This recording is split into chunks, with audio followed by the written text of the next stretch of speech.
ఈ గ్రామానికి గత ప్రభుత్వం ద్వారా వచ్చినటువంటి నిధులు కాకుండా భక్తుల ద్వారా 1,50,00,000 రూపాయల దగ్గర వసూలు చేసుకొచ్చారు. దాన్ని ఈ 1,50,00,000 ప్లస్ 40 లక్షలు 90 లక్షలతో 1,90,00,000 తోటి కొంతవరకు జరిగి కొంత పెండింగ్ పెట్టిపోయారు. పెండింగ్ పెట్టినా కూడా ఉన్నటువంటి డబ్బులు తీసుకుపోయి డిపాజిట్ చేసుకున్నది తెలిసింది. మరి భక్తులు ఇచ్చినటువంటి డబ్బులు డెవలప్మెంట్కి ఇచ్చింది తప్ప డిపాజిట్లకు ఇస్తే మరి ఈఓ గారికి తెలియదు. మరి ఈఓ ఎట్లా పెట్టించిండో నాకు తెలియదు. మరి డిపాజిట్ ఎట్లా పెడతారు అటు. కాబట్టి ఆ ఉన్న వర్కును కూడా ఈ వచ్చే కొత్త కమిటీ ద్వారా ఈ 3-4 నెలల లోపల వల్ల వచ్చే జాతర లోపల ఒకటి బండలు వేయడము, 2 ధ్వజస్తంభం చుట్టూ వేసినందుకు ఒక భక్తురాలు ఒప్పుకున్నారు. తర్వాత అంటే ఒకటిగా ప్రారి కూడా బయట సైడ్ ప్రారి కూడా ఉన్నది.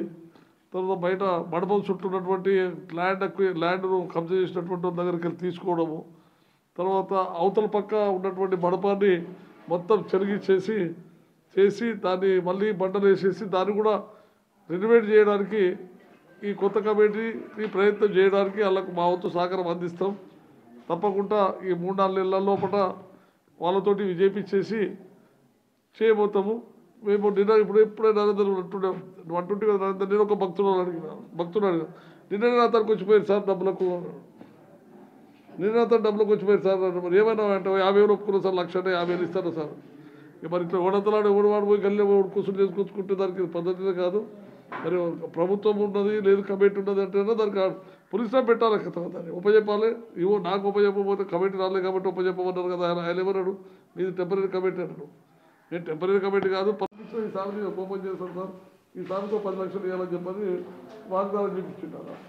చూద్దాంలే అన్నాం. ఎవరో తెల్లారా మార్చే ఊకంగా పెట్టుకొని దాన్ని వాట్సాప్లో వేసేసింది. ఇక దాన్ని ఇంతవరకు కంప్లీట్ చేస్తాం అనుకోండి. అట్లా ఇప్పుడు కూడా కమిట్మెంట్ చేపిస్తుంది. మళ్ళీ 3 నెలలు కావాలని, 3 నెలలు జాతర కూడా కావాలన్నది. ఒక భక్తుడు ఆల్రెడీ బండలు వేస్తాను ఒప్పుకున్నాడు. అది భక్తుడు మా మామగారే, పాపంలో మామ ఇంకో నరసింహారెడ్డి గారు, ఆయన కూడా ఆ బండలు వేపిస్తున్నాడు. రమ్మన్నాడు చూపెడతా ఉంటుండ్రు అని చెప్పి ఆయన ఇస్తూ 10 ఇస్తాడు, ఏమంటే 10 ఇస్తాడు. 10 తర్వాత 5 తీసుకుంటాను. నేను ఎవరితానికి అడగలేక కొంచెం ఎక్కువ, నేను అడిగితే కొన్ని రూపాయలు ఒక 6 రోజులు వస్తాయి. తలా పోయి పడతాయి.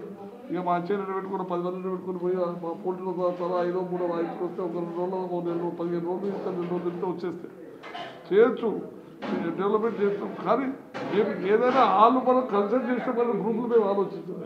లోపల కంప్లీట్ చేయాలని ఒక తపనతో ఉన్నాం. వీలైనంత వరకు బయట దాతలదారు ఆకర్షిద్దాం. దాతలదారు చందాలు కానీ వ్యక్తిగతంగా కానీ కొంత చేయడానికి ప్రయత్నం చేసి దాన్ని ఆయనతో ఉన్నటువంటి చిన్న పెండింగ్ కంప్లీట్ చేస్తాం.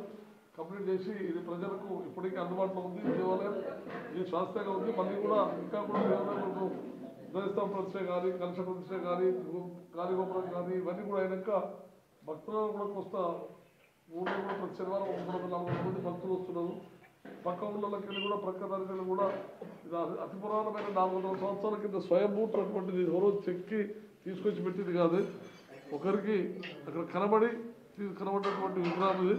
స్వయంభూతి విగ్రహం అంటే స్వామివారు వెలిసిన గోలు, ఆ వెలిసినటువంటి గోలుకెళ్ళి తీసుకొచ్చి పెట్టడం జరిగింది. ఇది చాలా పవిత్రమైనటువంటిది, చాలా శక్తివంతమైనటువంటిది విధంగా ఈ ఆలయం దినదినాభివృద్ధి చెందుతుంది. ఈ ఆలయానికి ప్రత్యేకమైనటువంటిది ఒకటి ఉంది ఈ ఊర్లే. ఈ చుట్టుపక్కల ఎన్ని ఊర్లకైనా రాళ్ళు వర్షాలు వస్తే ఎంతో పంట నష్టం చేస్తుంది. కానీ ఎంకిర్యాల గ్రామంలో ఇప్పటివరకు రాళ్ళు పడి పంట నష్టం చేసినటువంటి దాఖలా నాకు తెలియవచ్చినది. అంటే ఈ స్వామివారి ఊళ్ళో ఉన్నందుకే ఇది ఆ స్వామి ఈ ఊరి ప్రజలను, ఈ ఊరి పంట పొలాలను, ఈ ఊరినటువంటి పాడి పశువులు కానీ అన్నిటికీ కాపాడుతున్నది నాకు నమ్మకం ఉంది. కాబట్టి ఇంకా కూడా స్వామి ఊళ్ళో ఉన్నటువంటి ప్రజలందరికీ కూడా వారి ఆశీస్సులు, వారి దీవెనలు ఉండి ఇంకా యశస్సుగా మామూలు చేసి స్థాయికి రావాలని, పై ఎన్నో చేయాల్సినటువంటి స్థాయికి రావాలని కోరుకుంటున్నాను.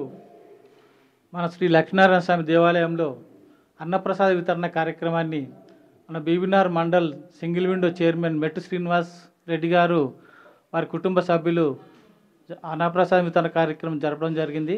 వారికి దేవాలయం నుంచి ప్రత్యేక కృతజ్ఞతలు జరుపుకుంటున్నాము.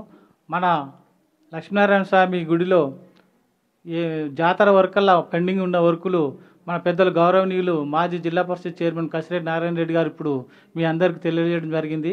జాతర వరకు ఎట్టి పరిస్థితుల్లో ఈ పెండింగ్ వర్కులన్నీ కంప్లీట్ చేయాలని చెప్పేసి మేము కోరుకున్నాము. వారు కూడా వాగ్దానం చేసిర్రు. జాతర వర్గాలు చేస్తారని చెప్పేసి మాకు నమ్మకం ఉంది. ఆ కార్యక్రమాలన్నీ జరిగిపోతాయి.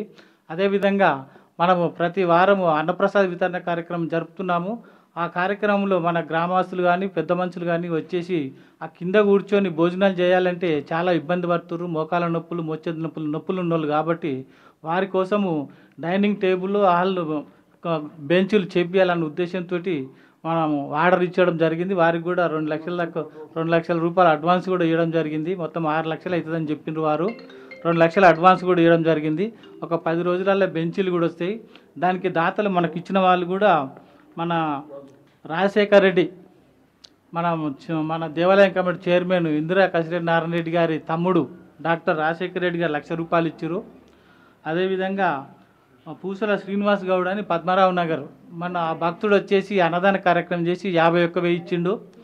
మనకు ఇక్కడ మన అల్లుడు మన గ్రామస్తుడే అది రఘునందన్ రెడ్డి అని చెప్పేసి వారు కూడా 1 లక్ష రూపాయలు ఇస్తామని చెప్పుకున్నారు. బెంచులకు 30,000 ఇవ్వడం జరిగింది. వారు కూడా 70,000 ఇస్తారు. ఇప్పటికీ 1,80,000 వచ్చినాయి. ఇంకా 3 లక్షల దాకా వాళ్ళకి రావాలి. వారం 10 రోజులలో అవి కూడా కంప్లీట్గా కలెక్షన్ చేసి దాతలను సెలెక్ట్ చేసి దాతలతో పోయి అడుకొచ్చి వారికి ఇచ్చేసి ఆ టేబుల్, డైనింగ్ టేబుల్ కూడా చేయించి ఆ అన్న వితరణ కార్యక్రమం భోజనానికి వచ్చే భక్తులందరికీ కూడా ఇబ్బంది కలగకుండా భోజనాలు చేయడానికి ఇబ్బంది కలగకుండా డైనింగ్ టేబుల్ చెప్పించి వారికి మంచిగా భోజన కార్యక్రమం ఏర్పాటు చేస్తామని మనవి చేసుకుంటున్నాం.